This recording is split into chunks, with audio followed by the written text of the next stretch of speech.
Hey, English learners.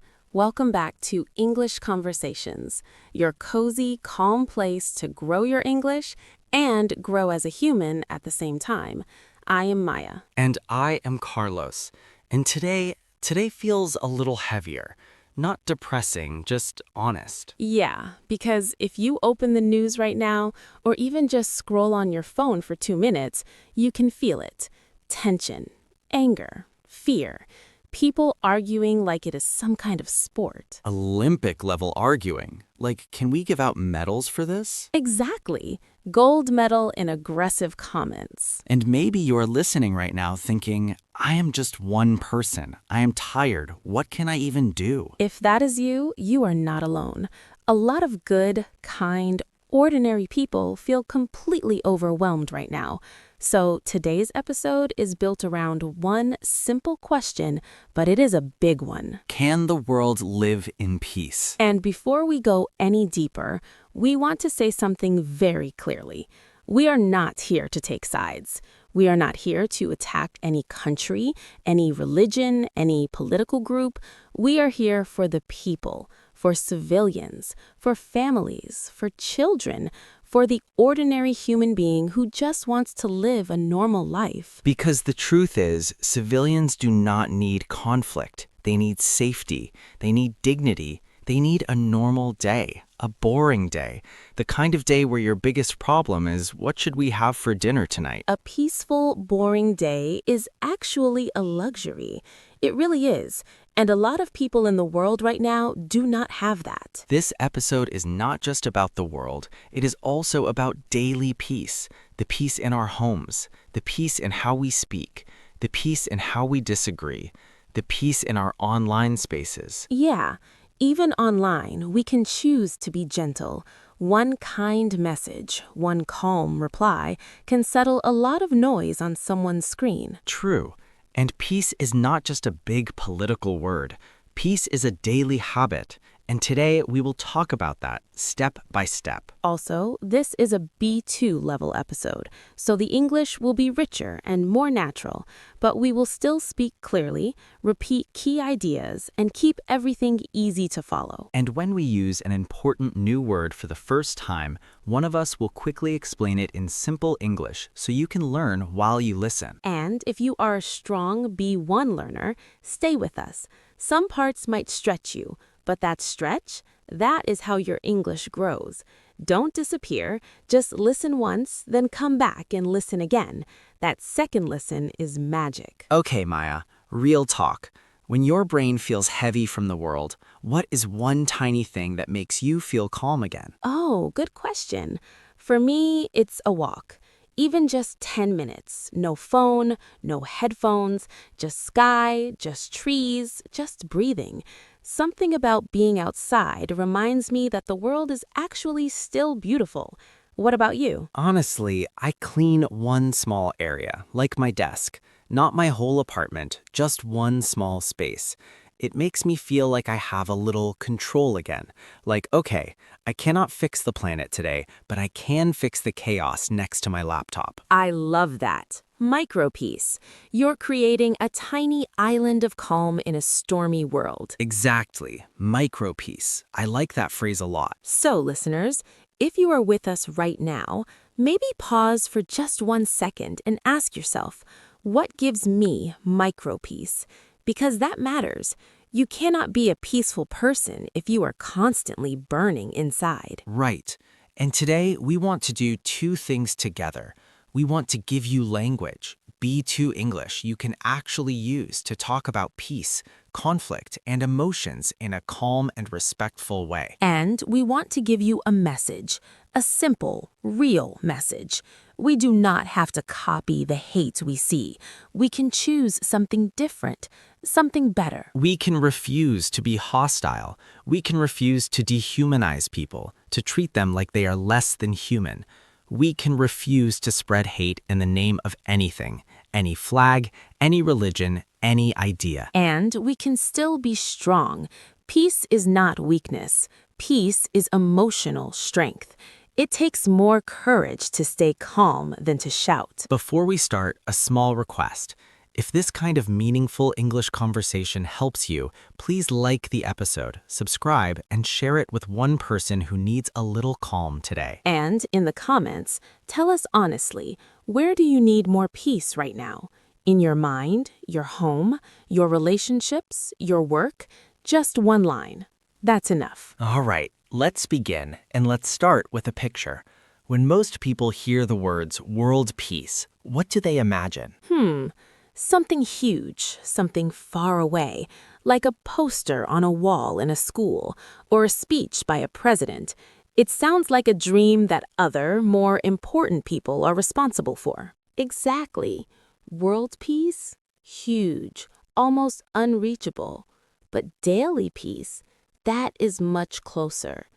Daily peace is about how I talk to my family in the morning. It is about how you reply to a comment online. It is about how we treat the person who disagrees with us. And we are not here as judges today. We are not political experts. We are just two humans trying to understand and to choose peace in our own lives. And we know one thing very clearly. When conflict happens in the world, it is usually driven by power and politics. But civilians are almost always the ones who suffer the most. Ordinary people pay the price, not the people sitting safely in comfortable rooms making decisions. It is families, kids, workers, students, teachers, grandparents. Most people in any country, in any culture, do not wake up in the morning thinking, I want war today. They think, I hope my children are safe. I hope I still have my job. I hope today is normal. They want stability, work, a home, a future. Very basic, very human things. So when we ask, can the world live in peace? What we are really asking is, why is it so hard for ordinary people to have a safe, normal life? Let's start there. Why do civilians want peace so deeply? Because peace means dignity. It means you can plan your week, not just survive your day. You can think about the future, not only about the next hour. You can send your children to school and expect them to come home. You can complain about small things, traffic, the weather, the Wi-Fi is slow. And that is actually a blessing. A boring day can be a luxury when you see what life looks like in a conflict zone. So civilians want peace, not because they are weak, but because they know what a normal life should feel like, and they want that life back, or maybe for the first time. But if most people want peace, why does hate keep growing? Why does conflict spread? That is such a good question, and I think it starts very quietly, very slowly. It starts with something called prejudice. Prejudice. Judging someone before you really know them, based only on their group, religion, race, or nationality. Example 1. Prejudice often comes from fear and ignorance, not from real experience. Example 2. We need to teach children to question prejudice, not copy it. Exactly. You hear one story or you grow up with one stereotype, and you decide that all people from that group are like this. And if we do not question that feeling, that prejudice slowly grows into something worse. It grows into intolerance. Intolerance. When you refuse to accept that other people think, live, or believe differently from you. Example 1. Intolerance can destroy friendships, families, and even whole societies. Example 2. Social media can increase intolerance when people only hear voices that agree with them. And when that intolerance is repeated again and again in media, in speeches, in online spaces, it often becomes hostility. Hostility. Open anger and aggression toward someone. Not just a disagreement, but a desire to attack, at least with words. Example 1. There is a lot of hostility on social media when people discuss politics. Example 2. If we respond with hostility, The argument almost always gets worse, not better. And hostility is dangerous because once you stop seeing someone as a full human being, once you only see them as the enemy, it becomes much easier to accept their pain. It becomes easier to say they deserved it. And that dehumanization, treating people as less than human, that is one of the most dangerous steps. Because history shows us again and again that terrible things happen when people stop seeing the humanity in others. And sometimes, even when we don't mean to, we add to this fire. Right. In English, we say fuel the fire. And that phrase means to make a bad situation worse, like throwing more wood onto a burning fire. And sometimes we fuel the fire without even thinking about it. We share a shocking video without checking if it's true. We write an angry comment when we're tired and frustrated. We enjoy seeing our team win an argument. Every time we do that, we aren't just expressing ourselves, we're helping the fire grow. Misinformation, sarcasm, hateful jokes, angry memes, all of it adds heat, and conflict becomes bigger, even while we sit safely on our sofa scrolling on our phone. So even if we can't control the big decisions, we can control what we spread. We can choose to share empathy, facts, and respect, or we can choose to share more fire. And then there's another problem when we do nothing. Yes, sometimes we do not fuel the fire, but we also don't try to cool it down. We just look away. We stay silent. In English, we call this turning a blind eye. Turn a blind eye. To pretend you don't see something wrong because it's easier to ignore it than to act. Maybe we see someone being bullied. Maybe we hear a hateful joke. Maybe a friend shares dangerous misinformation, and we stay silent because we do not want the conflict. We are tired, we are afraid. I understand that. People are exhausted. But if everyone turns a blind eye, injustice grows stronger. Silence protects our own comfort, but it does not protect the people who are being hurt. Exactly. And when silence mixes with hostility, when people in power ignore suffering, we often get something much worse: oppression.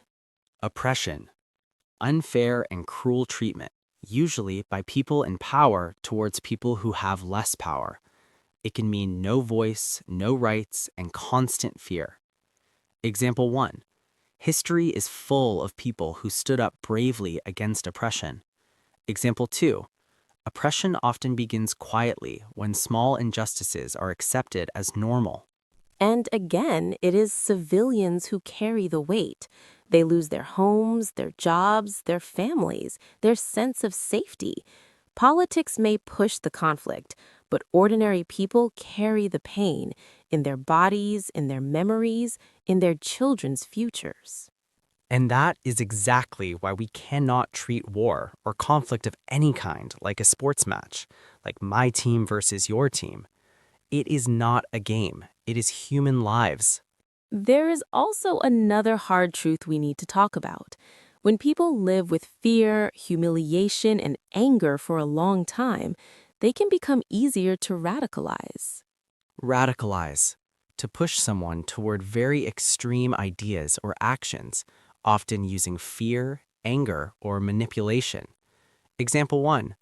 Lonely and angry young people can sometimes be easier to radicalize online. Example 2. Education, dialogue, and community can help prevent young people from being radicalized.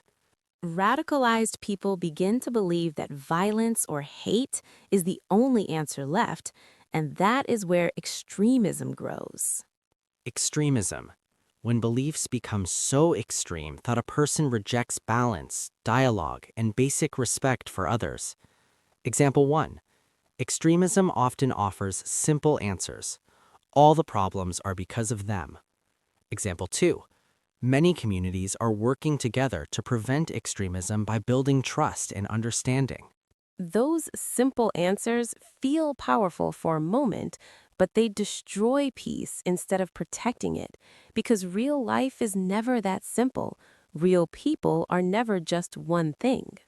So, if hate, prejudice, and extremism can grow step by step, then peace can also grow step by step. That is the hopeful part. Not only in big agreements between world leaders, but in small, daily choices between ordinary people. Peace and daily life can look like listening carefully before you answer, not just waiting for your turn to speak, but actually trying to understand.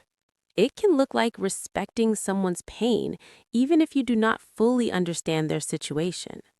It can look like saying, I disagree with you, but I will not attack you, or I do not know enough about this to judge. And when there has already been hurt, when trust has already been broken, peace looks like reconciliation. Reconciliation, the slow, careful process of rebuilding trust and peace after conflict or deep hurt. Example 1. True reconciliation takes time because people need to feel heard and safe. Example 2. Sometimes reconciliation begins with a very simple sentence. I am ready to listen. Reconciliation does not mean pretending nothing happened. It does not mean erasing the past. It means choosing consciously, deliberately, not to repeat the harm. And it can start in a family argument, in a friendship that broke down, in a community that is divided. It doesn't have to be huge, but it's real and it matters. The more people practice this kind of peace in their daily lives, the harder it becomes for hate to control everything. So the question becomes, what can we actually do? You and me here, and you listening wherever you are in the world. We cannot stop every war. We cannot change every law. But we can decide what we add to the world, every day in every conversation. We can decide if our words bring more light or more darkness. In English, we sometimes say we need to root out something. Root out, to remove something completely, like pulling a weed out of the ground, roots and all, so it cannot grow back. Example 1. If we want real peace, we have to root out hate from our everyday language. Example 2. Teachers can help root out prejudice by encouraging children to think for themselves. We can root out hate from our private conversations, from our jokes, from our assumptions. We can refuse to share content that treats people as less than human. We can refuse to laugh at prejudice. And at the same time, we can spread something different. Empathy, respect, careful listening, honest questions, curiosity about people who are different from us. We can disagree without hostility. We can care deeply without fueling the fire. And if enough ordinary people choose that kind of peace, even quietly in small moments, the world might still be noisy, but it will not be completely dark. Because every time we choose peace in a small moment, we're sending a message. We're saying your life matters, your safety matters, your future matters. And maybe that is where real peace begins. Not with a big, famous signature on a piece of paper, but with one human being choosing, today, not to hate another human being. Okay, now let us do something very useful for your English. We are going to revisit the key vocabulary from today's episode, slowly and clearly. You can repeat after us, or just listen and let the meanings sink in. You do not have to memorize everything today. Just let the words become familiar. First word, hostility. Hostility. Hostility is open anger and aggression directed at someone. Not a small disagreement, a real desire to attack. Hostility. Slowly, hos-til-i-t. Repeat hostility.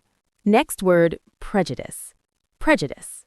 Prejudice means judging someone before you really know them, based only on their group, their religion, or their background.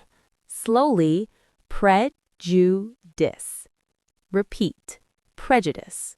Next word, intolerance. Intolerance.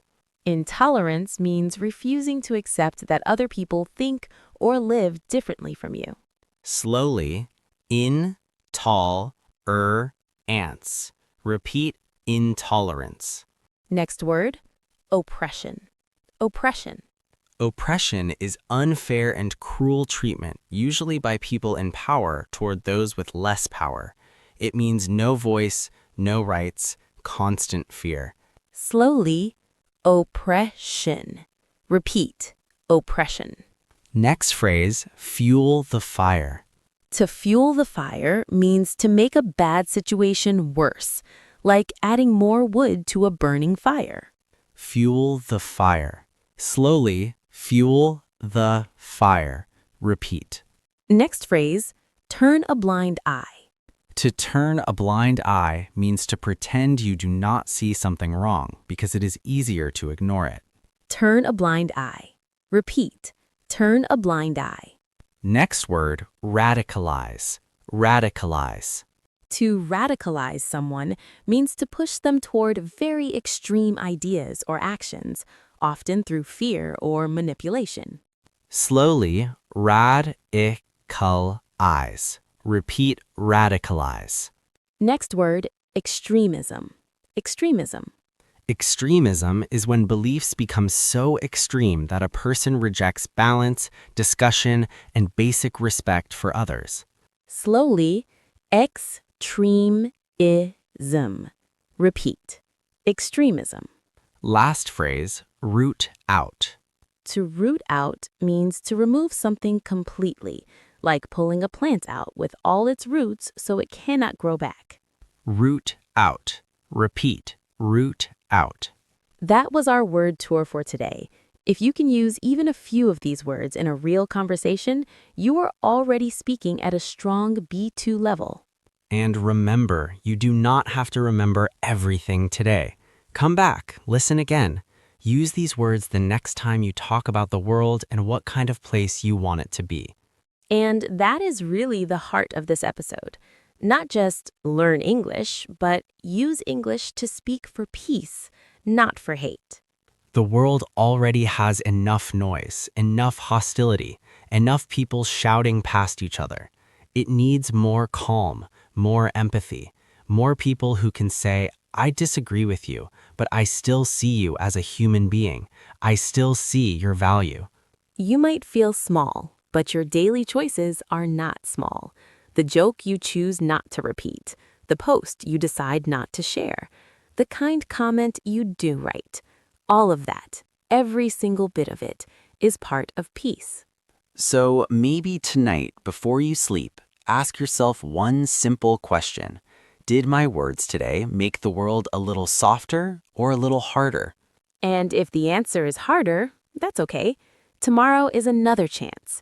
You can always choose again. Peace is not a perfect destination. It's a daily direction. If this episode touched you, if it made you think or feel something real, please like it, subscribe, and share it with one person who also feels tired of all the noise and hate. And in the comments, if you want, write one small sentence to complete this. Today I choose peace by, and finish it in your own words. We would love to read what you write. Thank you for being here, for learning these words, for caring about peace in your own heart first, and then in the world. The world needs people like you more than you think. So take care of your mind. Take care of your words. And take care of each other. This is Maya. This is Carlos. And you have been listening to English Conversations. We'll see you next time. Bye.